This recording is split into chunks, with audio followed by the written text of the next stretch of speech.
Boa noite a todos. Hoje, dia 15 de abril, feriado.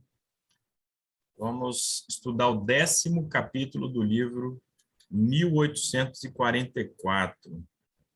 Antes, eu gostaria de fazer aqui uma divulgação do nosso blog, né? Blog do Projeto Pomone. Temos ali alguns recursos, algumas indicações, né? A divulgação das nossas lives, né? E até mesmo assim alguns livros, né, que eventualmente iremos compartilhar ali, embora esse compartilhamento de PDFs seja feito principalmente lá no Telegram, né? Nosso canal no Telegram, Projeto Pomone, da mesma forma que vocês estão vendo aqui, é um espaço melhor assim para deixarmos lá guardados os nossos livros, nossos materiais, inclusive o livrinho que temos usado nessa série sobre 1844, né? Vocês podem ir lá nos arquivos e podem, então, fazer o download do livro que lhes interessar, né? Pelo WhatsApp, a nossa linha de transmissão, né? Enviamos os links dos nossos estudos esses que ficam aqui gravados, né, no canal do projeto, certo? Então, pedimos a todos aí que se inscrevam, né? E podem aqui acessar os vídeos, as playlists, né, para terem acesso aí às séries que já promovemos, né, lives. Então fica aí esse pedido, né, para vocês se inscreverem, compartilharem os vídeos, tá certo? Para que mais então pessoas possam ter acesso a esse conteúdo. Bem, como sempre fazemos, vamos falar com Deus antes do início do nosso estudo aí propriamente dito.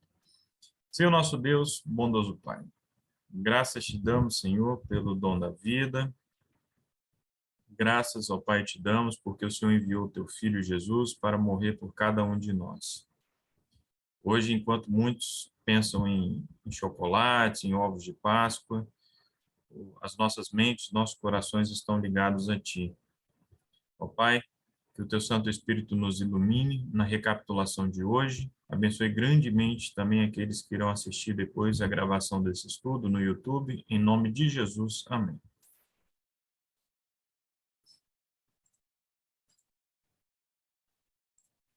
Muito bem, meus amigos. 1844, uma explicação simples das principais profecias de Daniel, livro do Clifford Goldstein. Chegamos ao capítulo 10, né, a terceira parte do livro, a parte investigando o juízo, né?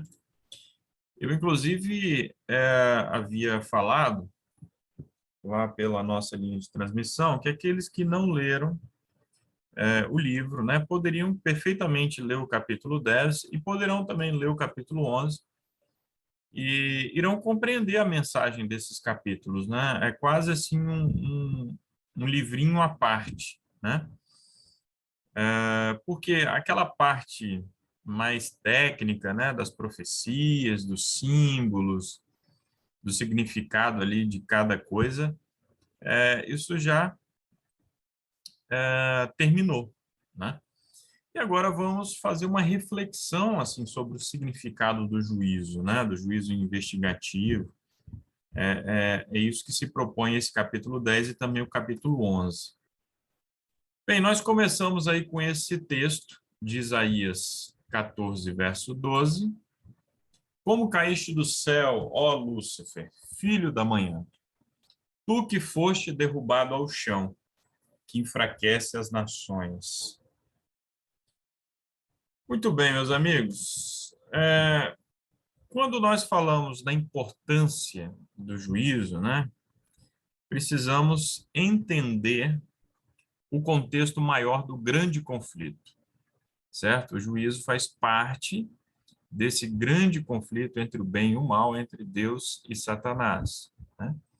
Então, a compreensão do juízo depende do entendimento da universalidade, né, e da gravidade desse grande conflito que se iniciou no céu, certo?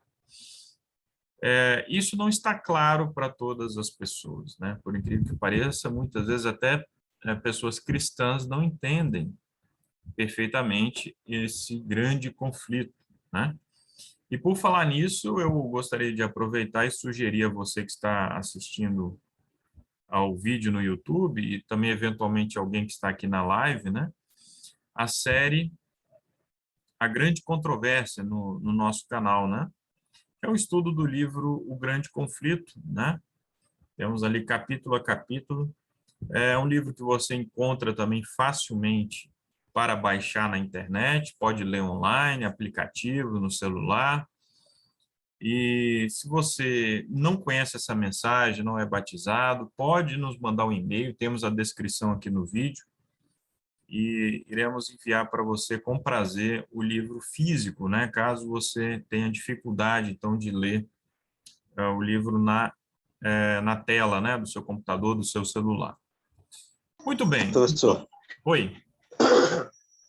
eu tenho uma pergunta aqui sobre quais seriam os principais livros para se compreender, assim, pelo menos para se introduzir na teologia adventista. Aí eu tinha pensado que os dois principais, obviamente, seriam o Grande Conflito, para ter meio que noção da narrativa da história adventista, narrativa histórica adventista, né? Desde lá do ano 70, né? A destruição do templo, até a volta de Cristo, a transição da história, né? E Sim. o Nisto Cremos, para ter uma noção geral do que o que você faz e o que quebra ser um adventista, sabe? Make or Sim. break. Aí, para você ter noção, minha Constituição Adventista, né? O Catecismo Adventista. Aí, só que aí, nessa minha lista, eu gostaria de saber se o senhor poderia recomendar algum terceiro livro, assim, mais focado na questão das profecias, que é muito importante para nós.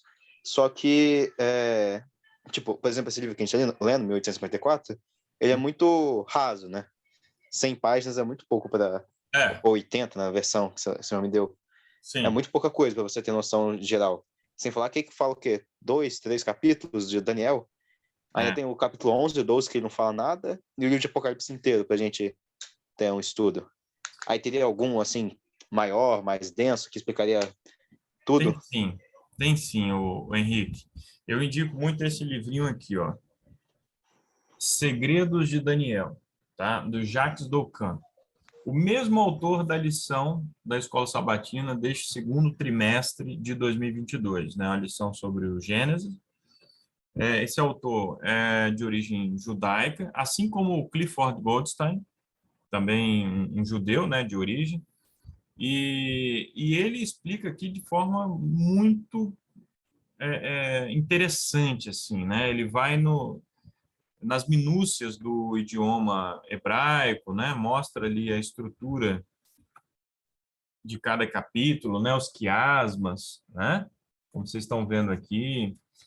É um livro muito bom. E, além disso, eu recomendo bastante o Comentário Bíblico Adventista do Sétimo Dia, certo? É uma ótima referência para você se aprofundar, tá? Sobre Então, o mas eu estava pensando em um que falasse esse que falasse dos dois juntos. Daniel Apocalipse. Um maior, assim. é, o que Você acontece? conhece algum? É, Temos, assim, livros um pouco mais antigos que têm alguns aspectos que já foram revisados, né, que juntam ali Daniel e Apocalipse. Os livros mais atualizados, né, que eu recomendaria mais, eles estão separados, tá, Henrique? Um estudo, né, um livro abordando Daniel e outro Apocalipse. Inclusive, o Jacques Docan, ele tem um sobre o Apocalipse que está para ser traduzido. Eu recomendo muito do Maxwell, tá? Que tem o de Daniel, tá? Uma Nova Era segundo as profecias de Daniel. E esse daqui, né, que é inclusive um pouco grossinho, que é uma nova era segundo as profecias do Apocalipse, né? É uma referência muito boa. Temos também o livro Apocalipse 13, do Mervyn Moore, que aprofunda. Inclusive, é um livro que eu já cogitei estudá-lo aqui, né, nessas lives que a gente promove, né, estudando capítulo a capítulo. Um livro que tem muito embasamento histórico, um livro assim sensacional. Então, são algumas referências, né, para quem está começando e se aprofundando um pouco mais, certo? Então, eu devo comprar o Segredo de Daniel, sobre Daniel, né? E de Apocalipse, qual? Qual que seria o melhor do Apocalipse? Apocalipse? É. Bem, eu não, assim, é difícil definir qual seria o melhor, né? O comentário O mais bíblico, geralzão, assim. como a Elda colocou, né, no chat, né, o comentário é o melhor, sim, eu também prefiro. Se eu fosse colocar como o melhor, sim, a melhor referência, eu diria para você o comentário bíblico adventista, tá? E depois eu ficaria ali dividido, né, entre esse daqui do Maxwell e o Apocalipse 13, que é mais focado no capítulo 13 de Apocalipse, né? Como eu falei, tem bastante embasamento histórico, então eu ficaria dividido. Esse daqui vai te dar uma visão mais geral, né, dos vários capítulos, tá? Tem um ponto ou outro aqui que eu não concordo muito com ele, né? Mas é uma boa referência, sim. Ah, e o Apocalipse 13 do Marvin Moore, né? Para quem está começando, para ter uma visão assim geral, com um pouco mais de aprofundamento, são livros essenciais, tá, Henrique? Pera, mas ele fala só do 13, esse aí? Porque esse aí eu Não, acho que eu tenho não, apuntado, Apocalipse 13. esse daqui é Não, geral. Apocalipse 13, tô falando. O Apocalipse Uhum. 13, ele vai se concentrar, sim, no capítulo 13 do Apocalipse, a besta da terra, a besta do mar, enfim. Ah, mas, assim, o panorama que ele dá, né, é um pouco mais amplo. Então, é um livro, assim, inevitável, sabe? Eu diria que para aquele que quer entender melhor o Apocalipse a partir da perspectiva adventista, sim, é um livro essencial esse. Mas ele é focado em Apocalipse 13. Qual o nome desse aí na sua mão, para anotar aqui? Esse daqui, Uma Nova Era segundo as Profecias do Apocalipse, do Mervyn Maxwell. Tá? Existe uma bibliografia lá no nosso blog. Eu vou até colocar o link na descrição desse vídeo no YouTube, vou mostrar aqui para vocês. Vocês vão ali no projeto Pomone, né? E tem aqui as categorias, os marcadores, melhor dizendo. Vocês veem aqui bibliografia e aqui, ó, decifrando o Não estamos vendo a Apocalipse. tela, não. Não está na tela, não? Opa, o que está acontecendo? Não. Agora sim, né? Espera aí. Ah, sim.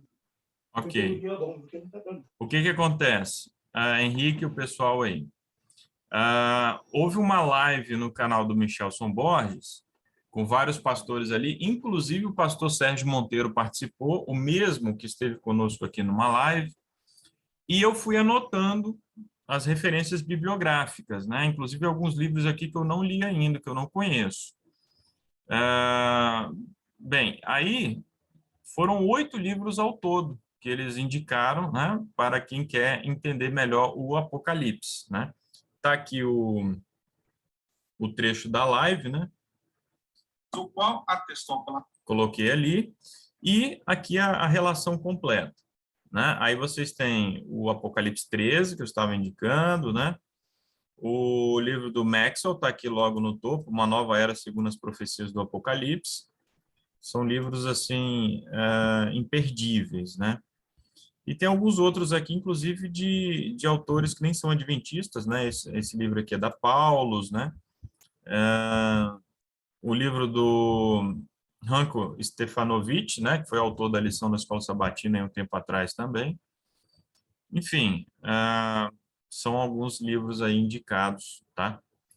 Mas não deixe de ler o comentário bíblico, né? Não está aqui nessa lista, mas o comentário bíblico adventista é essencial. Deixa eu copiar colocar aqui no chat para vocês.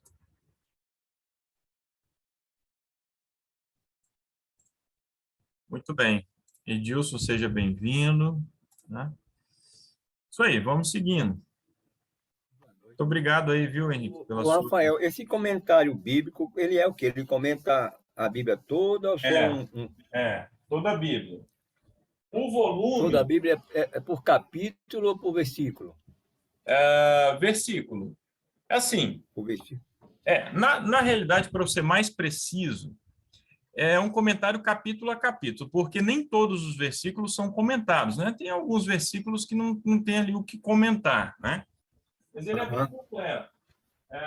Esse volume 7 aqui, né? É da série Logos. O volume 7 é o volume que inclui ali o Apocalipse, tá certo? São vários livros, então, né? São vários volumes, né, dessa grossura aqui, comentando, então, capítulo a capítulo da Bíblia. Ok? E tem também Mas você pode artigos. comprar a coleção separado também. Exatamente. É um investimento assim que vale muito a pena, sabe? É maravilhoso. Eu gostaria de compartilhar com vocês algo assim que eu amo fazer nas tardes de sábado, né? Eu vou estudando ali os capítulos da Bíblia com comentário bíblico e eu desenvolvi aqui uma estratégia, né, de estudo que é da Bíblia comentada, né? Então eu faço comentários ali em volta da Bíblia. Várias pessoas fazem isso, né? E eu uso como principal referência o comentário bíblico, né? Então isso aqui é muito bom. Inclusive te motiva mais a estudar a Bíblia, sobretudo os livros do Antigo Testamento, né? Então eu recomendo bastante aí a vocês. Muito bem.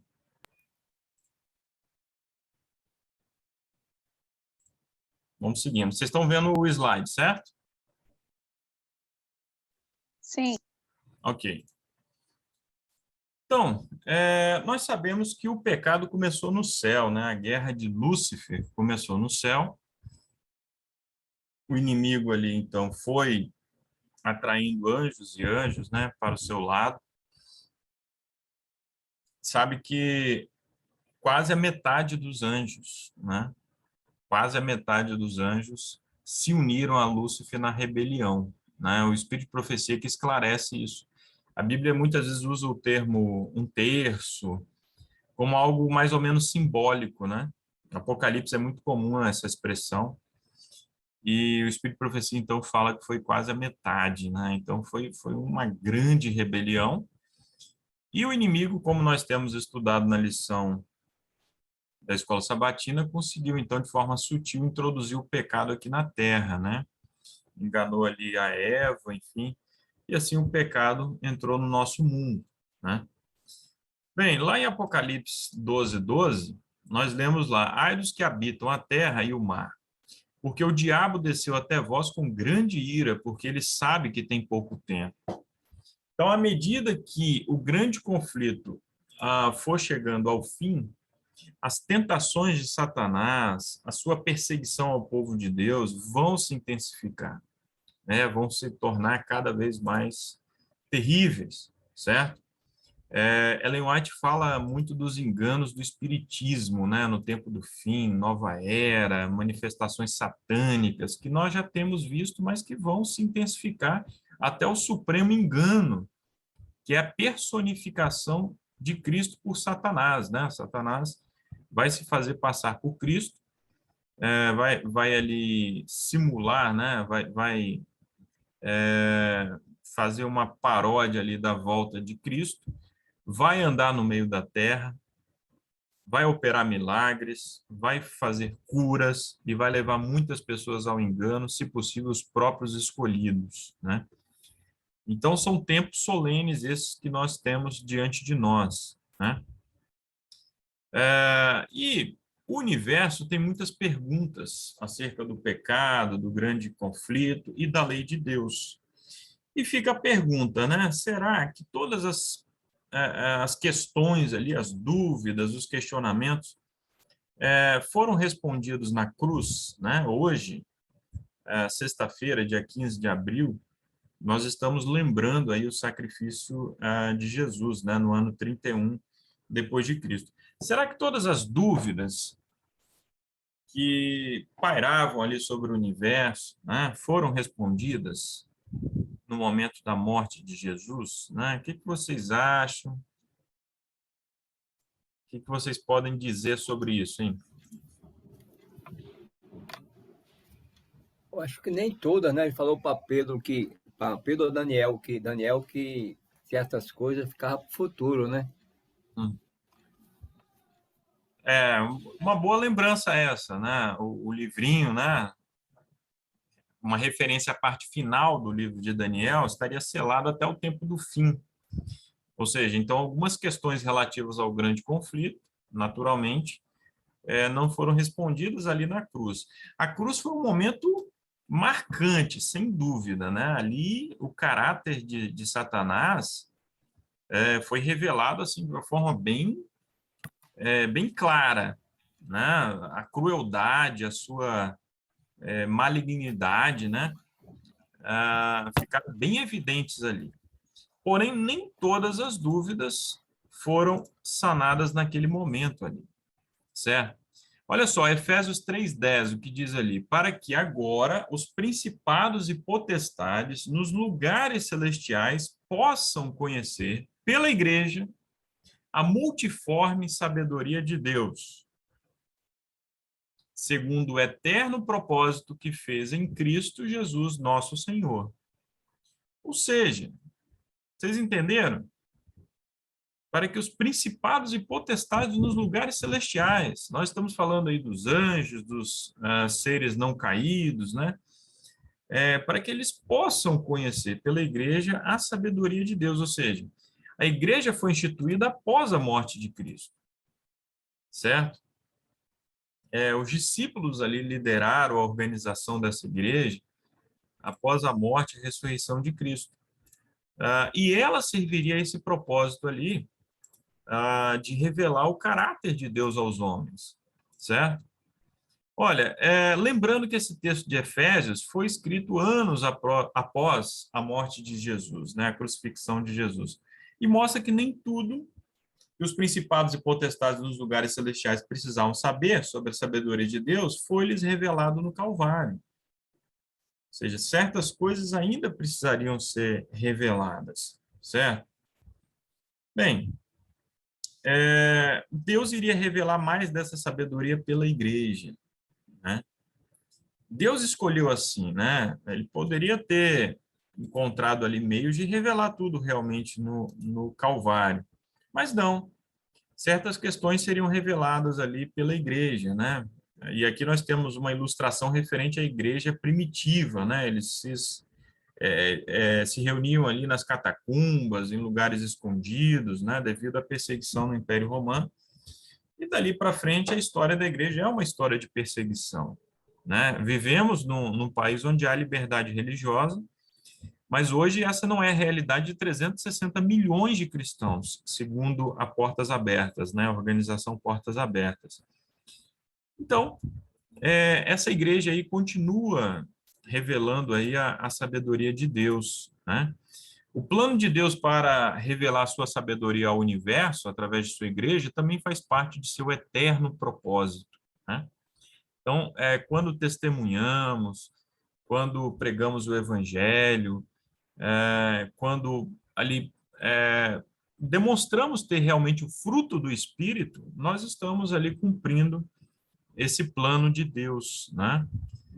Perante o universo. Aí fica aí a questão, né? Como, porém, seremos usados para revelar esta sabedoria, né? Efésios 2:10, porque somos feitura sua, criados em Cristo Jesus para as boas obras, as quais Deus estabeleceu para que andássemos nelas, né? Então, a pergunta, né? Qual é o elo entre as nossas boas obras e a sabedoria de Deus sendo revelada aos espectadores do universo, né? Olha, é simples, né? Cristo é a videira, nós somos os ramos. Se nós estamos ligados em Cristo, nós iremos, então, compartilhar desse amor para a humanidade. E assim vai ficar claro a todo mundo, a todo o universo, que Cristo habita em nós e que não somos, né, manipulados, não somos instrumentos de Satanás neste mundo. Olha Mateus 5,16. Deixai a vossa luz brilhar diante dos homens, para que vejam as vossas boas obras e glorifiquem a vosso Pai que está no céu. Né?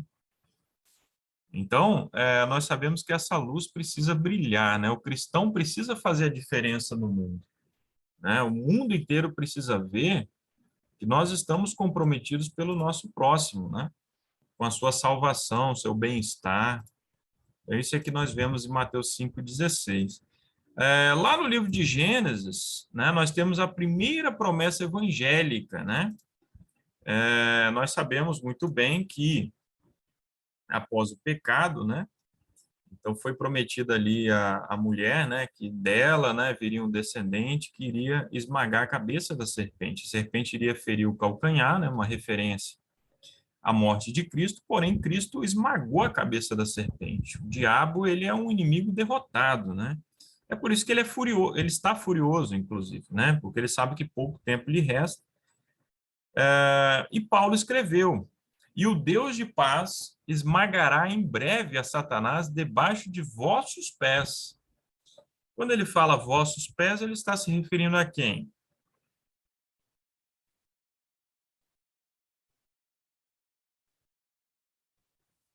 A quem que A ele está? Jesus, evidentemente. Sabe que não, o Henrique. Ele está usando aí a terceira pessoa, né? Vossos pés.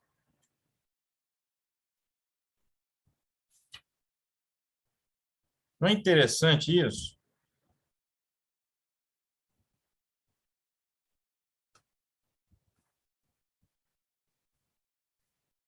É através da igreja, é de todos nós, né? Olha que privilégio imenso, né?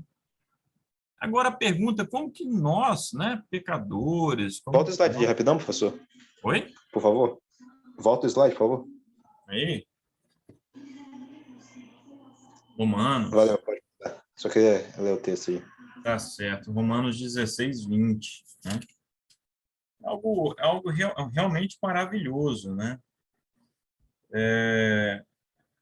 Na outra tradução que eu tenho aqui, diz: e o Deus da paz em breve esmagará debaixo dos vossos pés a Satanás. Né? Bem, a pergunta que fica é: como poderemos esmagar Satanás, né? Como poderemos esmagar Satanás? Eu me lembro bem que quando eu era criança e eu ouvia as histórias da Bíblia, do grande conflito, eu costumava assim dizer, né, que eu iria com uma faca lá cortar as asas de Satanás, né? Agora Deus nos promete muito mais, né? Deus promete que nós podemos esmagar realmente a Satanás, né? Só há uma forma, né? Através da nossa conversão diária, né? Cristo vai nos revestir ali com seu caráter, né? E ali nós teremos os nossos caracteres transformados, vamos refletir a glória de Deus e vamos andar, né, na luz de Cristo. E aí sim podemos esmagar Satanás. Sabemos que Satanás é o acusador, né? Ele nos acusa dia e noite e Cristo é o nosso advogado, né? Agora, Cristo nos promete não apenas nos salvar do pecado, mas ele nos promete também que com o poder dele, não é de nós mesmos, né? O Espírito Santo atuando em nós, nós poderemos guardar a lei e assim provaremos que Satanás está errado. A lei de Deus pode ser guardada e ele, Deus, nos usará para provar isso, certo? Então esse é o grande dilema aí que o universo, né, está mergulhado. Essa é a grande questão. Satanás alega que Deus é um Deus injusto, que impôs ali uma lei que ninguém pode guardar, né? Cristo veio a essa terra, né? Viveu, não pecou, viveu como um homem, foi tentado, mas não caiu, não pecou. E além de Cristo, nós hoje, né, temos esse privilégio de viver ali a luz da palavra de Deus, né? Seguindo, obedecendo toda a lei, e assim poderemos provar que Satanás está errado, certo? Bem, o tabernáculo e o antigo templo, consequentemente, estavam cheios de símbolos, né? Por exemplo, lá no pátio, né? O altar ali de sacrifício, né? Onde as ofertas eram queimadas, né? Uma referência à cruz de Cristo, né? Nós temos ali a pia, né? Onde o sacerdote se lavava, símbolo da purificação, né? A gente lembra imediatamente aí do batismo também, né? Que é instituído ali no Novo Testamento. Temos vários outros símbolos, né? O sacrifício, né? A oferta ali, né? Sabemos que Cristo é o Cordeiro, tá certo? Inclusive, vale muito a pena ouvir o vídeo que eu enviei hoje, tá? Falando sobre Cristo, né? Como Cordeiro, como o mundo aí fala de chocolate nesse dia, de coelhinho da Páscoa, enfim, mas qual é o real sentido da Páscoa, né? Temos ali no lugar santo todos os símbolos que estão ali, né? O lugar santo, em suma, é uma referência ali à reconciliação que Deus operou através de Jesus, né? Ao passo que o lugar santíssimo é o lugar do julgamento, né? Foi isso que nós vimos ao longo desse estudo do livrinho 1844, né? E aí nós poderíamos falar aí muito, né, sobre todos esses símbolos, por exemplo, o altar de incenso, né, que é uma referência às orações, né, que graças aos méritos de Cristo elas podem chegar até o Pai, da lei de Deus, né, que estava ali na Arca do Concerto, está na Arca lá no Santuário Celestial, enfim, todos esses símbolos, né, maravilhosos aí que nós temos no tabernáculo, né. Enfim, a questão aí do juízo é que Deus, de algum modo, ele está no banco dos réus, né? O juízo também faz parte do processo de responder às indagações do universo. Nós fomos feitos aqui espetáculo para o mundo, né? Seja Deus verdadeiro e todo homem mentiroso, como está escrito, para que sejas justificado nas tuas palavras e prevaleças quando fores julgado, né? Romanos 3, verso 4, né?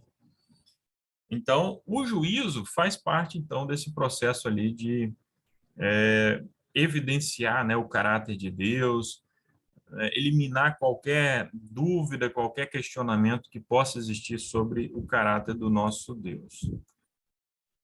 Bem, Salmo 51 não trata apenas da purificação do pecado, mas também de como o pecado é apagado, né? E aí basta você se lembrar do ritual lá do santuário. A partir do momento que o indivíduo que pecava lá levava o seu sacrifício lá, colocava as mãos sobre aquele animal inocente, maculado, ele sacrificava aquele animal, o pecado era apagado? O que vocês me dizem sobre isso? Era ali naquele momento que o pecado do indivíduo era apagado? Não, aquele animal ele apenas simbolizava Jesus, né? Sim, Simbolizava o sangue de Jesus.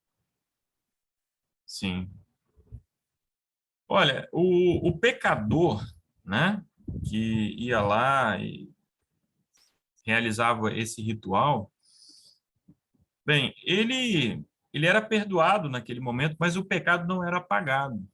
E o Salmo 51 nos lembra disso aí, né? O pecado era transferido ali para o santuário. Simbolicamente, então, ele ficava depositado no santuário ao longo do ano. A partir do momento que o sacerdote aspergia o sangue ali da vítima, nas pontas do altar, no véu. Então, o pecado era simbolicamente transferido para o santuário. E uma vez por ano, no dia do Yom Kippur, né, aí sim que iria ocorrer a purificação do santuário e o pecado seria apagado, né? Isaías 5,16 lembra que Deus é exaltado em juízo, né? Então, o juízo é um momento ali para exaltação de Deus. né, perante todo o universo, né? Miríades e miríades estão perante Deus no juízo investigativo. Nesse exato momento, o universo inteiro está acompanhando esse processo do juízo investigativo e vai continuar na fase seguinte, né, durante o milênio, no juízo comprobatório, a revisão ali dos livros, né? Ali será a nossa vez, né? Os salvos, né, poderão conferir tudo ali nos livros durante o milênio, e aí virá a terceira fase, que é o juízo executivo, como nós sabemos, né? Apocalipse 14:16 proclama que a hora do juízo de Deus é vinda, né? Vinda a hora do seu juízo. Isso se deu justamente lá em 1844, como nós vimos, como nós estudamos, né? Como já estava profetizado lá em Daniel 8, verso 14, certo? Vinda é a hora de seu juízo, né? Deus começa a julgar e ele próprio passa a ser julgado. Interessante, né, essa reflexão aí que o Clifford traz, né? Vinda é a hora do seu juízo, porque Jesus, né, iniciou ali uma nova fase do seu ministério e começa o juízo investigativo em 1844, mas vinda é a hora de seu juízo porque ele, Deus, também passa a ser julgado. Então tem esse duplo significado, né? Vejo que interessante. Deus está no banco dos réus por nossa causa, né? Muito bem, Apocalipse 16. Apocalipse 16 é um capítulo ali que vai tratar ali do momento, a partir do momento que a porta da graça se fecha, né? Então, a graça, ela se fecha antes da volta de Jesus.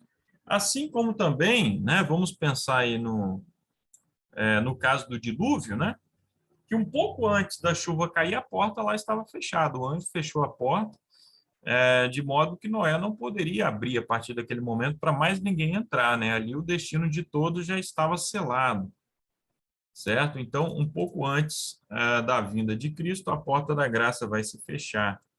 Seres celestiais declaram que Deus e todos os seus juízos são justos, né? Isso está lá no verso 7 de Apocalipse 16, né? Então, vejam que interessante, né? A relação aí entre o fechamento da porta da graça, o juízo e a exaltação de Deus, né?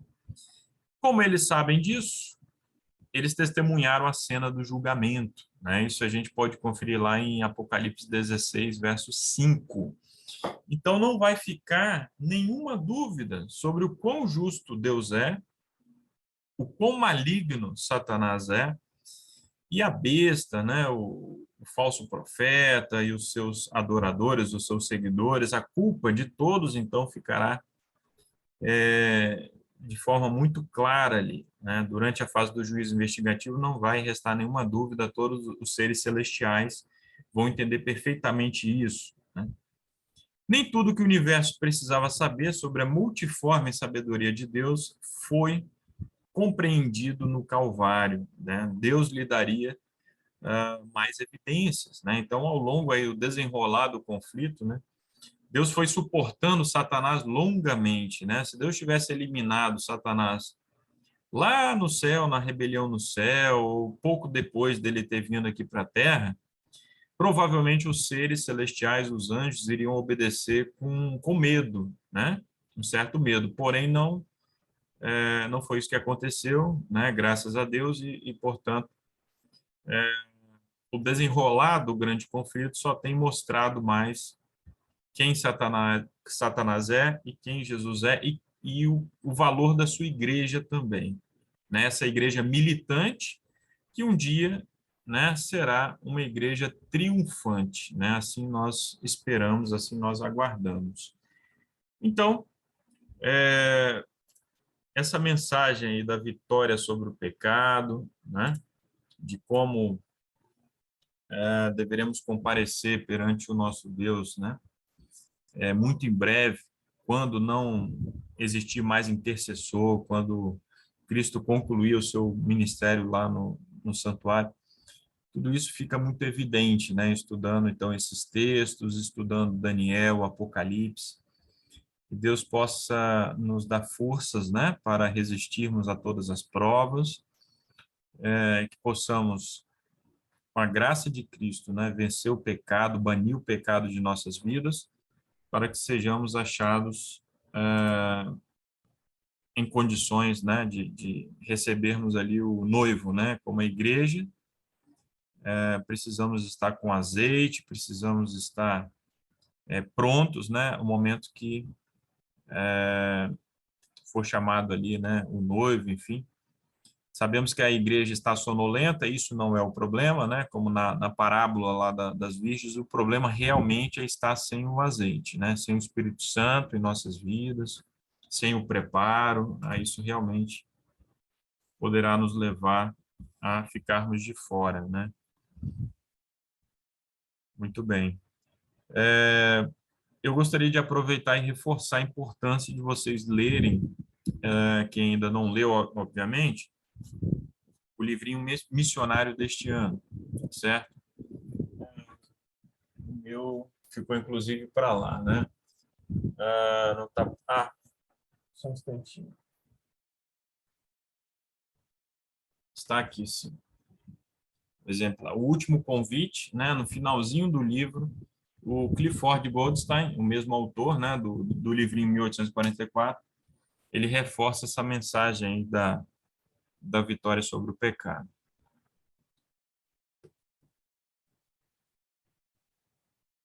Algum comentário, irmãos? Alguma Esse livro observação? aí é missionário de quê?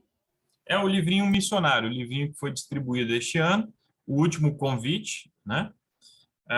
Eu creio que eu enviei também pela linha de transmissão o PDF dele e tem o áudio livro, né? No YouTube, se o irmão pesquisar lá, quem quiser pesquisar, pode ir ouvindo o livro também, tá? Tem esse recurso, certo?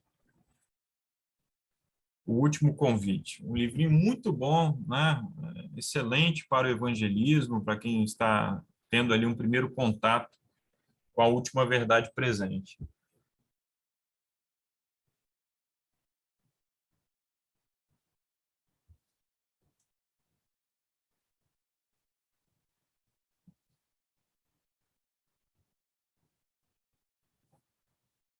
Muito bem.